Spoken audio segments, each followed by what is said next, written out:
You notice that standing in a corner here, watching you nervously as you come in, is a suit of armor. And its head sort of moves and squeals back and forth. Jim, when you come into the room, it starts to get really, really nervous. And it just starts to sort of shiver.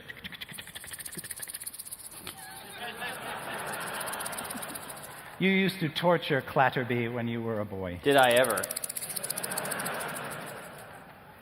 Wow, that's kind of cool. Yeah. Wait, so you grew up with an animated suit of armor? You didn't? I didn't even grow up with parents. There's a sad cue, Whoa. if ever I heard one. Why do you think I'm so emo all the time? It's not just a humorous affectation to win the loyalty of the audience. At the end of the table sits your grandmother, Dolores. And you can see that she, and this has been true for years, she hasn't put her face on quite right, so it's sort of slid and peeled off on the corner. Just, so just as a heads up, guys, my grandma's a real lich, okay? Ooh. Yeah.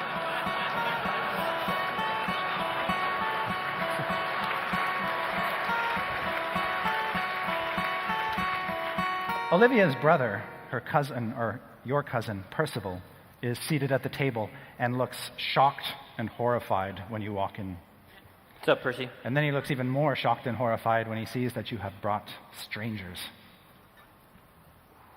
And he says, "Really, mothers?"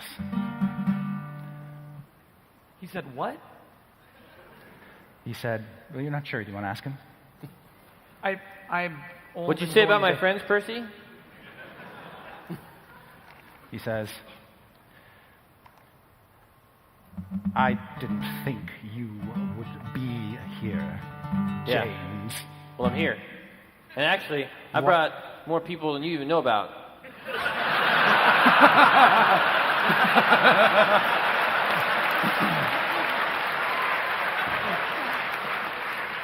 He says, AFL Wings. "You've always thought you could do whatever you wanted." I know I can. You're dumb. He says, "I don't know what you're expecting." Shit ton of gold. Then you are going to be gravely disappointed. We'll see about that. Binwin farts. Do you have a mini for the fart? Is that? It's shaped like a dire wolf. Oops. He's not there yet. There are some other figures around. You see your aunts. Oh, yeah. You see your Aunt Wanda, who is Percival's mother and Olivia's mother. You see your Aunt Gorgon. Gorgon? Gorgon? Gorgon. Yikes. When you look at, you see that Gorgon is actually a lovely woman from a distance of about 10 feet away. But she's got this bizarro headdress that's like a mobile. It's got little parts that sort of swing and move around. And her face, as you get close up, there's something a little odd about it. And when you look, it's like she's got ants crawling around on it. Ooh, real butterface. But no, it's not ants exactly. Aelfel, with your keen, sharp eyes, and Binwin with your low-light vision, you see that her hat is made up of little cranes, and there are tiny little microscopic people running around or hanging off her face, basically fixing it. Oh! I do not want to sit by her. No.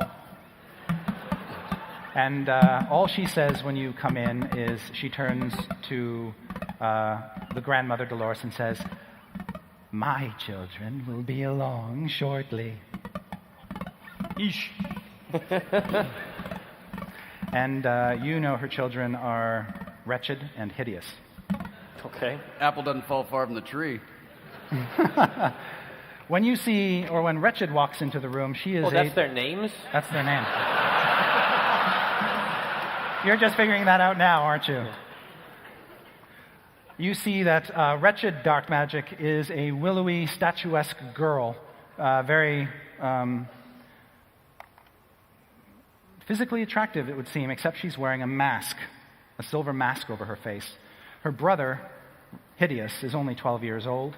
You see that when he enters, he just looks like your normal 12-year-old spoiled brat, but he's got a swarm of snakes following him. What the fuck? It's like, your family's weird, man. That's why I don't go home. Oh, and did I mention there was a stuffed eagle in this room? You kind of buried the lead on that. Yeah. All right. And as you sort of settle down in the table, there is a knock at the door outside, blah, blah, blah, blah, blah, narrative, narrative, narrative. Suddenly, the drunk tiefling butler comes blundering in with a man who appears to be made out of stone. But he moves, and he walks. And this is the family lawyer, Mr. Khan. Does he walk in sort of a, I don't know, golem-y kind of gait? Yes. Okay. I recognize that. And he parks himself at the end of the table. Valkar the Magnificent, standing in the doorway, and says, "Well, my work is done. If you need nothing from me, that's great. Fuck you."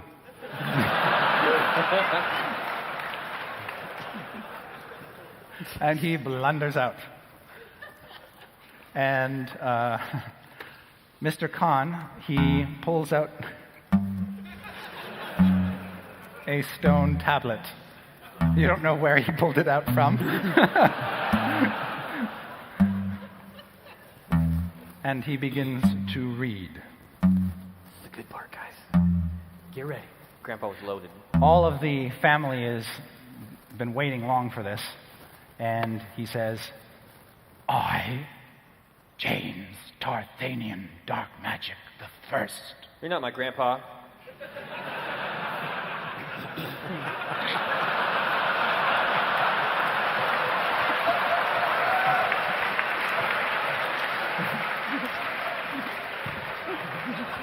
Your grandmother says, "Oh, really, James?" He's not, Grandma. Has he been tricking you? What have you been doing to my grandma? Banging rocks. We can look at your comedy acting puppet show later. I told you she was a lich. May I continue? Whatever.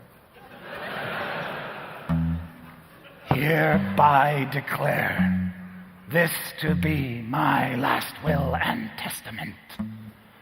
To my darling wife, Dolores, I leave the ancestral mausoleum and my financial investment portfolio.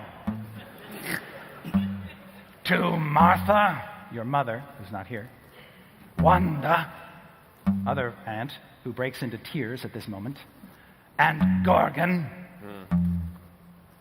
your girlfriend, No. the unhappy widows of my 3 dear boys, I leave the sun, the moon, and the stars. Is that like nothing? It's like a metaphor. Okay. Do with Same them thing. as you will.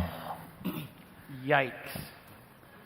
To my granddaughter, Olivia, I leave my hope that you will find a wizard of caring demeanor and firm wand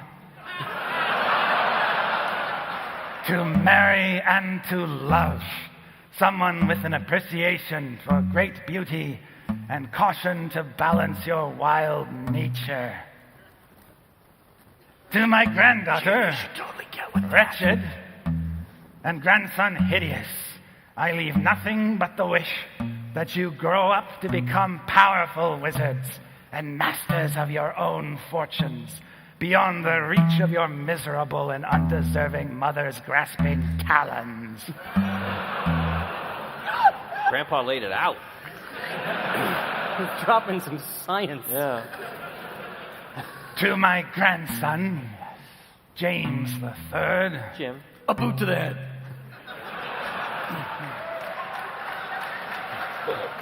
That's for about 11 of you. I leave the remainder of my worldly possessions, Ka-ching! including my name, the family estate and household staff in New Hampshire, Kronk the dragon, my cat, Gygax, Awesome. and my secret chest. Oh, I didn't even know about that chest.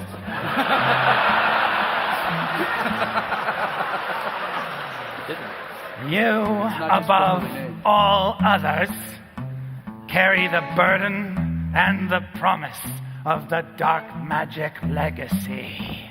Guard it well as I have done.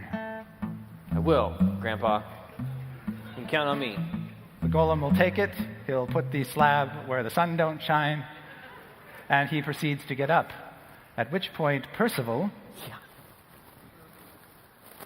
Hello? What about me? Am I not mentioned at all? I know he can't hear me, so I say, you'll get nothing and like it.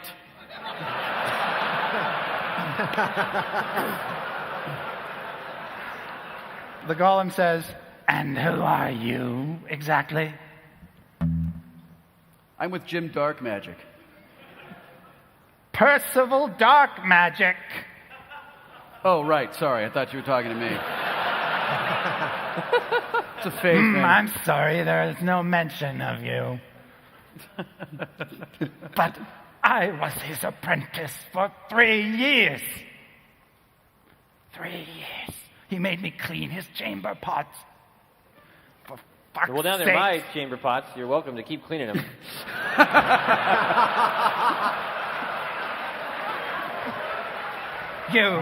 You who wander off and leave me here.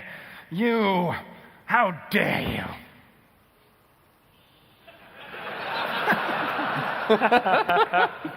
He said the chest would be mine someday. You didn't even know about the chest. It was secret. I totally knew about the chest. I was the only one who knew about the chest. It's my chest now.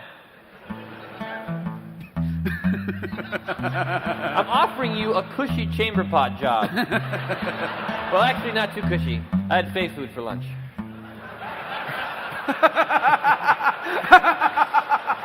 That stuff goes right through you. The chest of the golem opens up. A little bit of steam comes out. And there is a small replica platinum and gold jewel-encrusted chest, about this big, that he takes out and puts at the end of the table. And then he also pulls out of a compartment somewhere else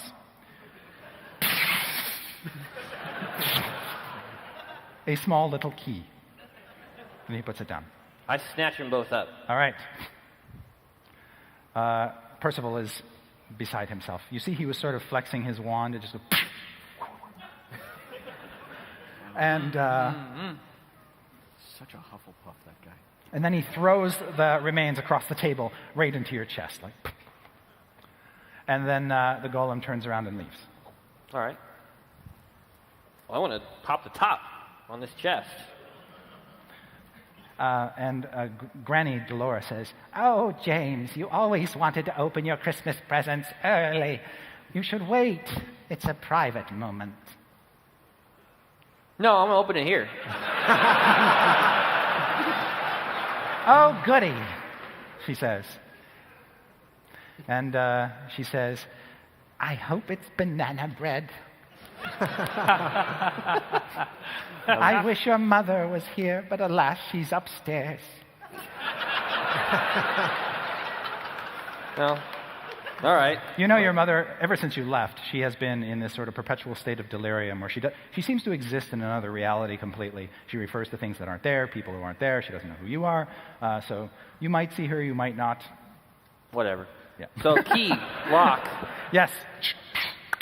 As soon as you put the key in, the chest does not open. However, a larger version of that chest materializes on the table in front of you. Grandpa.